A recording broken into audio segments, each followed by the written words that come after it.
श्रीहरिकोटा के launch pad से जब चंद्रयान 3 ने उड़ान भरी थी तो पूरी दुनिया ने अपनी सांसें थाम ली थी। लेकिन वो तो बस एक झांकी थी, असली पिक्चर तो अब शुरू होने वाली है। इसरो के वैज्ञानिकों ने अब अपनी नजरें आसमान के उस हिस्से पर गड़ा दी हैं जहां तक पहुंचने का सपना दुनिया के बड़े बड़े देश देखते हैं। खबर निकल कर आ रही है कि भारत ने 2035 तक अपना खुद का लूनर स्पेस स्टेशन यानी चांद के चारों ओर चक्कर लगाने वाला अपना घर बनाने का फैसला कर लिया है। ये फैसला सिर्फ एक मिशन नहीं बल्कि अंतरिक्ष की दुनिया में भारत की बादशाहत का ऐलान है। अब तक हम सुनते थे कि अमेरिका और रूस ने स्पेस स्टेशन बनाए हैं, लेकिन अब भारत उस क्लब में शामिल होने जा रहा है, और वो भी अपनी शर्तों पर, अपनी तकनीक से। इसरो चीफ एस सोमनाथ ने साफ कर दिया है कि 2040 तक चांद की सतह पर एक भारतीय कदम रखेगा, लेकिन उससे पहले 2035 में हम वहां अपना एक गेटवे तैयार कर लेंगे। ये खबर जितनी रोमांचक है उतनी ही चुनौतीपूर्ण भी। आखिर कैसे भारत इतने कम समय में इतना बड़ा करिश्मा करने जा रहा है, हम आपको बताएंगे इस महामिशन की पूरी कहानी। तो बने रहिएगा वीडियो पर, और इस संबंध में आपके जो भी विचार हों कमेंट में लिखकर जरूर बताइएगा। तो आखिर ये लूनर स्टेशन होता क्या है और भारत इसे क्यों बना रहा है? क्या अब हम चांद पर छुट्टियां मनाने जाएंगे या इसके पीछे कोई बहुत बड़ा रणनीतिक खेल है? क्यों 2035 का साल भारत के लिए करो या मरो वाला साल बनने जा रहा है? आखिर कैसे भारत की यह नई योजना चीन के मून मिशन को पीछे छोड़ देगी? और सबसे बड़ा सवाल, क्या भारत के पास वो रॉकेट और वो तकनीक है जो हमें धरती से 3,84,400 किलोमीटर दूर ले जाकर सुरक्षित वापस ला सके? इन सारे सवालों के जवाब हम आपको इस वीडियो में आगे देने वाले हैं, जो आपके रोंगटे खड़े कर देंगे। मिशन 2035, अंतरिक्ष में भारत का अपना घर। सबसे पहले आपको यह समझना होगा कि यह मिशन कितना विशाल और जटिल है। अब तक भारत ने चांद पर रोवर उतारा है, जो एक बहुत बड़ी बात थी, लेकिन लूनर स्टेशन बनाना उससे 100 गुना मुश्किल काम है। लूनर स्टेशन का मतलब है चांद की कक्षा, ऑर्बिट में एक ऐसा छोटा सा घर या प्रयोगशाला जहां अंतरिक्ष यात्री जाकर रह सकें, रिसर्च कर सकें और वहां से चांद की सतह पर उतर सकें। यह बिल्कुल वैसा ही होगा जैसे अभी धरती के ऊपर इंटरनेशनल स्पेस स्टेशन ISS है, लेकिन फर्क सिर्फ इतना है कि यह चांद के पास होगा। इसरो ने इसे नाम दिया है भारतीय अंतरिक्ष स्टेशन BAS, जिसका पहला चरण तो धरती के पास बनेगा, लेकिन इसका अगला पड़ाव चांद होगा। इसरो का प्लान है कि 2028 तक हम चंद्रयान 4 लॉन्च करेंगे। ये मिशन चांद से मिट्टी और चट्टान के नमूने लेकर वापस धरती पर आएगा।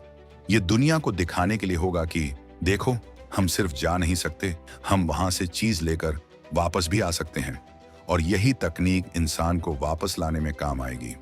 2035 तक इसरो का लक्ष्य है कि हमारे पास इतनी क्षमता हो कि हम अंतरिक्ष में डॉकिंग कर सकें, यानी 2 स्पेसशिप को आपस में जोड़ सकें। ये लूनर स्टेशन बनाने के लिए सबसे जरूरी तकनीक है। चीन और अमेरिका को सीधी चुनौती। अब जरा इस मिशन के रणनीतिक पहलू पर गौर कीजिए। आज की तारीख में अंतरिक्ष सिर्फ विज्ञान का विषय नहीं रहा, यह अब जियोपॉलिटिक्स यानी राजनीति का अखाड़ा बन चुका है। चीन अपना खुद का स्पेस स्टेशन तियांगोंग बना चुका है और वो 2030 तक चांद पर इंसान भेजने की बात कर रहा है। अमेरिका का आर्टेमिस मिशन भी तैयारी में है। ऐसे में अगर भारत चुप बैठ जाता तो हम अंतरिक्ष की रेस में पिछड़ जाते, लेकिन भारत ने 2035 का लक्ष्य रखकर साफ कर दिया है कि हम किसी से पीछे नहीं हैं। चांद का दक्षिणी ध्रुव, साउथ पोल, जहां चंद्रयान 3 उतरा था, वो भविष्य का गोल्ड माइन है। वहां पानी बर्फ के रूप में होने की संभावना है और हीलियम 3 जैसी ऊर्जा के स्रोत भी हो सकते हैं। जो देश वहां पहले अपना बेस बनाएगा उसी का वहां कब्जा माना जाएगा। भारत का यह लूनर स्टेशन मिशन इसी स्पेस रेस में हमारी दावेदारी को मजबूत करेगा। यह स्टेशन भारत को चांद की संसाधनों तक पहुंचने का पहला हकदार बनाएगा। दुनिया देख रही है कि कैसे भारत कम बजट में वो कर दिखाता है, जिसके लिए नासा अरबों डॉलर खर्च करता है। बाहुबली रॉकेट, NGLV की एंट्री, लेकिन इतने बड़े सपने को पूरा करने के लिए हमें एक बाहुबली सवारी की जरूरत है। हमारा मौजूदा रॉकेट LVM-3, जिसे हम प्यार से फैट बॉय कहते हैं, बहुत अच्छा है, लेकिन वो इंसान को चांद तक ले जाने के लिए काफी नहीं है। इसीलिए इसरो एक नया राक्षस तैयार कर रहा है, NGLV, next generation launch vehicle. ISRO chief S Somnath ने बताया है कि यह रॉकेट आंशिक रूप से पूर्ण प्रयोज्य, पार्शियली रीयूजेबल होगा, मतलब इसका कुछ हिस्सा वापस धरती पर आकर लैंड करेगा, ठीक एलन मस्क के रॉकेट की तरह। यह रॉकेट अंतरिक्ष में भारी भरकम पेलोड ले जा सकेगा। चंद्रयान 4 और उसके बाद के मिशनों के लिए यही रॉकेट हमारी रीढ़ की हड्डी बनेगा। सोचिए, जब श्रीहरिकोटा से यह विशालकाय रॉकेट आग उगलते हुए आसमान का सीना चीरेगा तो उसकी गूंज बीजिंग तक सुनाई देगी। यह रॉकेट भारत को आत्मनिर्भर बनाएगा ताकि हमें अपने भारी सैटेलाइट्स या इंसानों को भेजने के लिए फ्रांस या रूस की मदद न लेनी पड़े। 2035 के मिशन के लिए यह रॉकेट तैयार करना इसरो की सबसे बड़ी प्राथमिकता है। चंद्रयान 4 वापसी का टिकट। इस पूरी कहानी में चंद्रयान 4 एक बहुत बड़ा मोड़ है। चंद्रयान 3 ने हमें चांद पर पहुंचा दिया, लेकिन चंद्रयान 4 हमें वहां से वापस लाएगा। इसे सैंपल रिटर्न मिशन कहा जा रहा है। इसमें 2 रॉकेट लॉन्च होंगे। एक हिस्सा चांद पर जाएगा, वहां ड्रिलिंग करेगा, नमूने इकट्ठा करेगा और फिर वहां से उड़ान भरकर चांद की कक्षा में मौजूद दूसरे हिस्से से जुड़ेगा। फिर वो दूसरा हिस्सा धरती की तरफ आएगा। यह तकनीक इतनी जटिल है कि अगर इसमें 1 सेकंड की भी गलती हुई तो पूरा मिशन फेल हो सकता है। यह अंतरिक्ष में सुई में धागा डालने जैसा है, लेकिन हमारे वैज्ञानिकों ने ठान लिया है कि वो इसे करके रहेंगे। अगर चंद्रयान 4 सफल रहा तो समझ लीजिए कि 2040 में भारतीय अंतरिक्ष यात्री गगनौत का चांद पर उतरना पक्का है। यह मिशन हमारे वैज्ञानिकों को वो आत्मविश्वास देगा जो इंसान को भेजने के लिए जरूरी है, क्योंकि इंसान को भेजना आसान है, उसे जिंदा वापस लाना असली चुनौती है। अंतरिक्ष में भारत का इकोसिस्टम, इसरो सिर्फ रॉकेट और सैटेलाइट नहीं बना रहा, बल्कि वो पूरा एक इकोसिस्टम तैयार कर रहा है। इसमें भारत की प्राइवेट कंपनियां भी शामिल हो रही हैं। 2035 के लूनर स्टेशन के लिए हमें नई तरह के स्पेस सूट चाहिए, जीवन रक्षक प्रणालियां चाहिए और अंतरिक्ष में खाना उगाने की तकनीक चाहिए। भारत के स्टार्टअप्स अब इन चीजों पर काम कर रहे हैं। यह मिशन भारत में रोजगार की एक नई बाढ़ लाएगा। हजारों इंजीनियर, वैज्ञानिक और तकनीशियन इस प्रोजेक्ट से जुड़ेंगे। यह भारत को स्पेस इकोनॉमी में एक महाशक्ति बना देगा। आज हम दूसरे देशों के सैटेलाइट लॉन्च करके पैसा कमाते हैं, कल हम दूसरे देशों के यात्रियों को अपने स्टेशन पर ले जाकर पैसा कमाएंगे। ये विजन है नए भारत का। ये मिशन सिर्फ विज्ञान के लिए नहीं, बल्कि भारत की अर्थव्यवस्था को $5 ट्रिलियन से भी ऊपर ले जाने के लिए है। गगनयान से चंद्रयान तक का सफर। इस महाअभियान की शुरुआत गगनयान से होगी। बहुत जल्द भारत अपने अंतरिक्ष यात्रियों को धरती की कक्षा में भेजेगा। वहां वो 3 दिन रहेंगे और वापस आएंगे। ये हमारा नेट प्रैक्टिस होगा। इसके बाद हम अपना खुद का स्पेस स्टेशन BAS धरती के पास बनाएंगे, और जब हम इसमें महारत हासिल कर लेंगे तब हम चांद की ओर बढ़ेंगे। यह एक सीढ़ी दर सीढ़ी चढ़ने वाली प्रक्रिया है।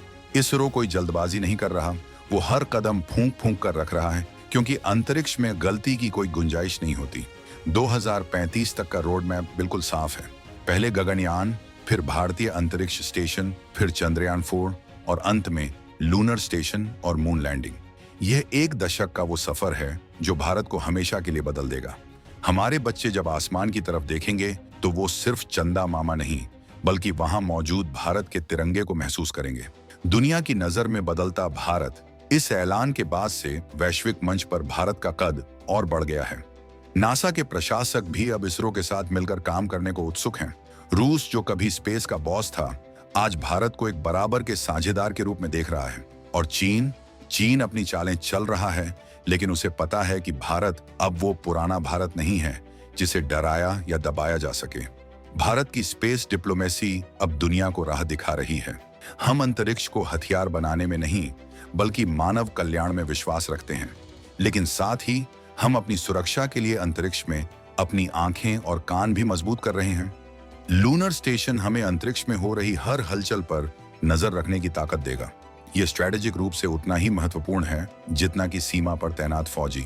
2040 का सपना। तो दोस्तों, 2035 का लूनर स्टेशन और 2040 की मून लैंडिंग, ये सिर्फ तारीखें नहीं हैं।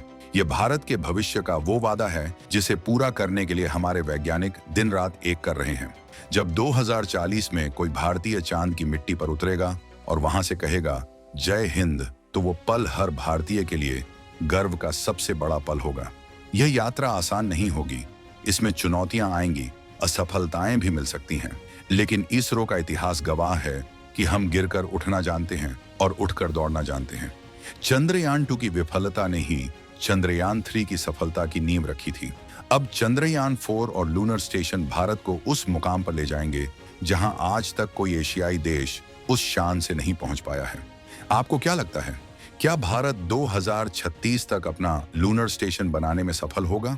और क्या हमें अंतरिक्ष रेस में चीन को हराने के लिए अपने बजट को और बढ़ाना चाहिए?